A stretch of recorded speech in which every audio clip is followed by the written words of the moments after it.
Welcome to south Indian cooking. இன்னைக்கு fried chicken pulao எப்படி செய்யறதுன்னு பார்க்க போகிறோம். சிக்கன் வச்சு எப்பவுமே ஒரே மாதிரி செய்யாத, இந்த மாதிரி டிஃப்ரெண்ட்டாகவும் செய்யுங்க. டேஸ்ட்டு ரொம்பவே அல்டிமேட்டாக இருக்கும். இது பிரியாணியை விட டேஸ்ட்டு ரொம்பவே சூப்பராக இருக்குங்க. இப்போ இந்த புலாவோட ஃப்ரைடு சிக்கன் வச்சு சாப்பிட்டு பாருங்கள், அந்த அளவுக்கு டேஸ்ட் அல்டிமேட்டாக இருக்கும். இப்போ நான் 1/2 கிலோ அரிசி எடுத்துருக்கேன் புலாவ் பண்ணுறதுக்கு. 1/2 கிலோ அரிசிக்கு 3/4 கேஜி சிக்கன் எடுத்து வாஷ் பண்ணிவிட்டு அப்படியே ஒரு கடாயில் சேர்த்துடலாம். இப்போ இந்த டேபிள் ஸ்பூனில் 1 டேபிள் ஸ்பூன் தனியா, 1 டேபிள் ஸ்பூன் சோம்பு, 1 துண்டு கல்பாசி, 1 பிரிஞ்சி இலை, 3 ஏலக்காய், 4 கிராம்பு, 3 துண்டு பட்டை எடுத்திருக்கேன். இப்போ இதை அப்படியே சிக்கனோடு சேர்த்துடலாம். இப்போ இதோட 1 டேபிள் ஸ்பூன் இஞ்சி பூண்டு விழுது சேர்த்துங்க. இப்போ இதோட ஒரு 1/2 டேபிள் ஸ்பூன் சால்ட்டு சேர்த்துக்கிறேன். இந்த இடத்துல பார்த்து சேர்த்துங்க, ஏன்னா நம்ம மசாலாலேயும் உப்பு சேர்ப்போம். இப்போ இதை சேர்த்துட்டு ஒரு 1 லிட்டர் தண்ணி சேர்த்துருங்க.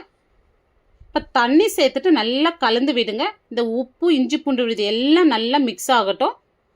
இப்போ மீடியம் ஃப்ளேம்லேயே ஒரு 6லேருந்து 7 நிமிஷத்துக்கு இது நல்லா வேகட்டும். ஒரு 7 நிமிஷமாக மீடியம் ஃப்ளேம்லேயே நல்லா வெந்துட்டு இருக்கு. இப்போ தண்ணி வடிச்சிட்டு நம்ம சிக்கன் மட்டும் எடுத்துடலாம். இப்போ பாருங்கள், நம்ம எல்லா சிக்கனும் எடுத்தாச்சு. இப்போ இந்த தண்ணி தான் நம்ம அளவு தண்ணியை எடுத்துக்க போகிறோம் ரைஸ்க்கு. இப்போ இது ஒரு சைடு இருக்கட்டும். இப்போ ஒரு பாத்திரம் எடுத்துங்க. அதில் 1/2 ஸ்பூன் சில்லி பவுடர், 1/2 ஸ்பூன் தனியாத்தூள் சேர்த்துருங்க. இப்போ 1 ஸ்பூன் காஷ்மீரி மிளகாத்தூள் சேர்த்துக்கிறேன். இது நல்ல கலர் கொடுக்கும். நீங்கள் இதுக்கு பதில் ஃபுட் கலர் கூட சேர்த்துக்கலாம். இப்போ 1/2 ஸ்பூன் கரம் மசாலா, 1/2 ஸ்பூன் சீரகத்தூள், 1/2 ஸ்பூன் மிளகுத்தூள், இப்போ 1/2 ஸ்பூன் மஞ்சள் தூள் சேர்த்துங்க. இப்போ ஒரு பாதி லெமன் நல்லா புழிஞ்சு விட்டுங்க. இப்போ இந்த மசாலாவுக்கு தேவையான அளவு உப்பு சேர்த்துங்க. நம்ம ஆல்ரெடி சிக்கனில் சேர்த்துருக்கோம், இந்த இடத்துல பார்த்து சேர்த்துங்க. இப்போ இதோட ஒரு 3 டேபிள் ஸ்பூன் கார்ன்ஃப்ளவர் சேர்த்துக்கலாம். இப்போ இதோட 1 டேபிள் ஸ்பூன் கடலை மாவு சேர்த்துக்கலாம். இது சேர்க்கறதுனால டேஸ்ட் ரொம்ப சூப்பராக இருக்கும். இப்போ 1 ஸ்பூன் இஞ்சி பூண்டு விழுது சேர்த்து நல்லா இந்த மாதிரி கலந்து விட்டு கொஞ்சமாக தண்ணி சேர்த்து கொஞ்சம் லிக்யூடாக நம்ம மிக்ஸ் பண்ணி எடுத்துக்கலாம். இப்போ பாருங்கள், இந்த அளவுக்கு லிக்யூடாக மிக்ஸ் பண்ணி எடுத்துங்க, கட்டி இல்லாத. இப்போ நான் சிக்கன் எடுத்து மசாலா போட்டு காமிக்கிறேன் பாருங்கள். ரொம்ப கட்டியாக இல்லாத, ரொம்ப லிக்யூடாக இல்லாத, கரெக்டாக இருக்குது பாருங்கள் கோட்டிங். இப்போ நம்ம எல்லா சிக்கன் சேர்த்து இப்போ இந்த மசாலாவோட நல்லா மிக்ஸ் பண்ணி எடுத்துக்கலாம்.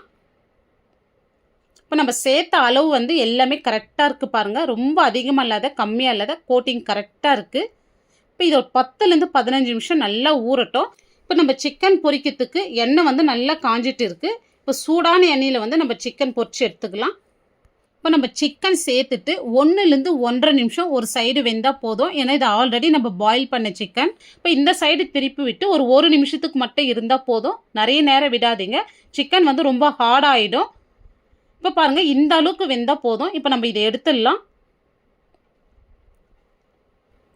இப்போ இதே மாதிரி நான் எல்லா சிக்கனுமே பொரிச்சிட்டு காமிக்கிறேங்க. இப்போ நான் எல்லா சிக்கனுமே பொரிச்சு எடுத்து வச்சுட்டேன். இப்போ நம்ம புலாவ் பண்ணுறதுக்கு ஒரு கடாய் வச்சுருக்கேன். இப்போ சிக்கன் பொரிச்ச எண்ணெயே ஒரு 2 டேபிள் ஸ்பூன் சேர்த்துக்கிறேன். இப்போ இந்த டேபிள் ஸ்பூனில் 1 டேபிள் ஸ்பூன் சீரகம், 1 துண்டு கல்பாசி, 1 ஏலக்காய், 3 லவங்கம், 1 துண்டு ஜாதி பத்திரி, 3 பட்டை, 1 பிரிஞ்சி இலை, ஒரு 4-5 மிளகு சேர்த்துருக்கேன். இப்போ இது அப்படியே ஆயிலில் சேர்த்துடலாம்.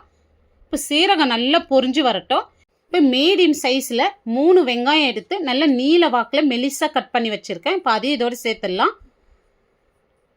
பாருங்கள், இதை சேர்த்துட்டு நல்லா வதங்கி வரட்டும். இப்போ காரத்துக்கு ஒரு 5 பச்சை மிளகாய் எடுத்திருக்கேன். இது நல்லா காரங்க, அதனால் 5 பச்சை மிளகாய் எடுத்திருக்கேன்.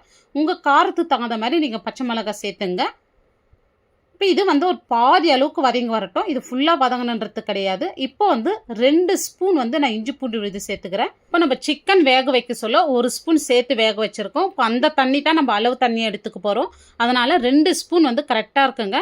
இப்போ ஒரு கை நிறைய புதினா, ஒரு கை நிறைய கொத்தமல்லி சேர்த்து நல்லா இந்த இஞ்சி பூண்டோடு வதக்கி விடுங்க. இந்த மாதிரி இஞ்சி பூண்டோடு வதக்க சொல்ல நல்ல ஒரு அரோமா வரும்.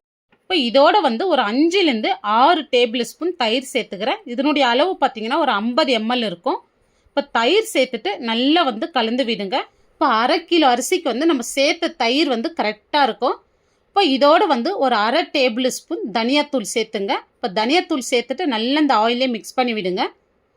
இப்போ மீடியம் சைஸில் 2 தக்காளி எடுத்து இந்த மாதிரி ரஃப்பாக கட் பண்ணி வச்சுருக்கேன். இப்போ இந்த தக்காளி சேர்த்துடலாம். இப்போ தக்காளி சேர்த்து நிறைய வதங்கணுன்ற அவசியம் இல்லை. இப்போ நம்ம தண்ணி சேர்த்துடலாம். இப்போ இந்த டம்ளரில் நான் 1.5 டம்ளர் அரிசி எடுத்திருக்கேன். இப்போ 1 டம்ளர் அரிசிக்கு 1.5 டம்ளர் தான் தண்ணியோடைய அளவு. இப்போ நான் சிக்கன் வேக வச்ச தண்ணியை வடி போட்டு எடுத்து வச்சுருக்கேன். இப்போ நான் 1.5 டம்ளருக்கு 2.25 நம்ம தண்ணி சேர்த்துக்கலாம். இப்போ சிக்கன் வேக வச்சு தண்ணி போக மீதி வந்து தண்ணி சேர்த்துங்க பத்தலைனா. இப்போ இந்த இடத்துல உப்பு பார்த்துட்டு சேர்த்துங்க. நம்ம சிக்கன் வேக வைக்க சொல்ல உப்பு சேர்த்து வேக வச்சுருக்கோம். இப்போ இந்த இடத்துல வந்து உப்பு செக் பண்ணிவிட்டு நீங்கள் சேர்த்துங்க. இப்போ இங்கே வந்து நான் ஒரு 1/2 டேபிள் ஸ்பூன் உப்பு சேர்த்துக்கிறேன். இப்போ உப்பு சேர்த்து நல்லா கலந்து விடுங்க. இது நல்லா கொதிக்கிட்டோம். இப்போ பாருங்கள் நல்லா கொதிக்குது. இப்போ இந்த இடத்துல வந்து நீங்கள் உப்பு காரம் செக் பண்ணிங்க. இப்போ வந்து உப்பு கம்மியாக இருந்தால் சேர்த்துங்க. காரம் கம்மியாக வந்தால் வந்து பச்சை மிளகாய் வந்து கீறிட்டு சேர்த்துங்க. இப்போ நான் பாஸ்மதி ரைஸு 1/2 மணி நேரமாக ஊற வச்சு தண்ணி வடிச்சிட்டு சேர்த்துக்கிறேன்.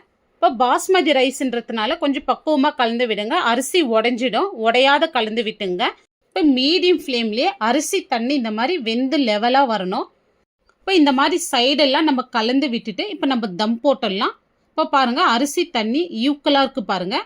இப்போ வந்து பொடியாக நறுக்குன கொத்தமல்லி, பொடியாக நறுக்குன புதினா வந்து மேலே சேர்த்துக்கலாம். இப்போ வந்து நம்ம ஃப்ரை பண்ணி வச்சு சிக்கன் சேர்த்துருங்க. இப்போ சிக்கன் சேர்த்துட்டு இதுக்கு மேலே பொடியாக நறுக்குன கொத்தமல்லி கொஞ்சமாக சேர்த்துங்க, நிறைய சேர்க்காதீங்க. இப்போ மூடி போட்டு ஃப்ளேம் வந்து 10 நிமிஷத்துக்கு சிம்மிலே இருக்கட்டும். இப்போ 10 நிமிஷம் கழித்து வந்து நான் ஆஃப் பண்ணிவிட்டு அப்படியே வந்து ஒரு 1/4 மணி நேரம் விட்டுட்டேங்க. இப்போ 1/4 மணி நேரம் கழித்து நம்ம தம் ஓப்பன் பண்ணிடலாம். இப்போ நம்ம திறக்க சொல்லவே வாசனை அந்த அளவுக்கு சூப்பராக இருக்குது. ஏன்னா நம்ம ஃப்ரைடு சிக்கன் சேர்த்து நம்ம தம் போட்டிருக்கோம். வாசனை ரொம்பவே சூப்பராக இருக்குங்க. இப்போ ரைஸ் பாருங்கள், இப்போ உடையாத நல்ல உதிரி உதிரியாக வந்திருக்கு. இப்போ நம்ம அரிசி 1 டம்ளருக்கு வந்து 1.5 டம்ளர் வந்து தண்ணி வச்சோம். கரெக்டாக இருக்குங்க அளவு. இப்போ ரைஸ் வந்து உடையாத உதிரி உதிரியாக எவ்வளோ சூப்பராக வந்திருக்கு பாருங்கள். இப்போ இந்த புலாவோட இந்த ஃப்ரைடு சிக்கன் வச்சு சாப்பிட்றதுக்கு ரொம்பவே சூப்பராக இருக்கும். இது பிரியாணி டேஸ்ட்டை விட ரொம்பவே சூப்பராக இருக்குங்க. சாதம் பாருங்கள் உதிரி உதிரியாக உடையாத நல்லா வந்திருக்கு. ரைஸோட இந்த சிக்கன் வச்சு சாப்பிடுங்க, ரொம்பவே அல்டிமேட்டாக இருக்கும். இந்த வீடியோ உங்களுக்கு பிடிச்சிருந்தா கண்டிப்பாக நீங்கள் ஒரு முறை செஞ்சு பாருங்கள். லைக் பண்ணுங்கள், ஷேர் பண்ணுங்கள். நம்ம சவுத் இந்தியன் குக்கிங் சேனலை சப்ஸ்கிரைப் பண்ணாத பார்த்துட்டு இருந்தீங்கன்னா சப்ஸ்கிரைப் பண்ணிவிட்டு அப்படியே ஆல் அண்ட் ஆப்ஷனையும் கிளிக் பண்ணிவிடுங்க. தேங்க்ஸ் ஃபார் வாட்சிங்.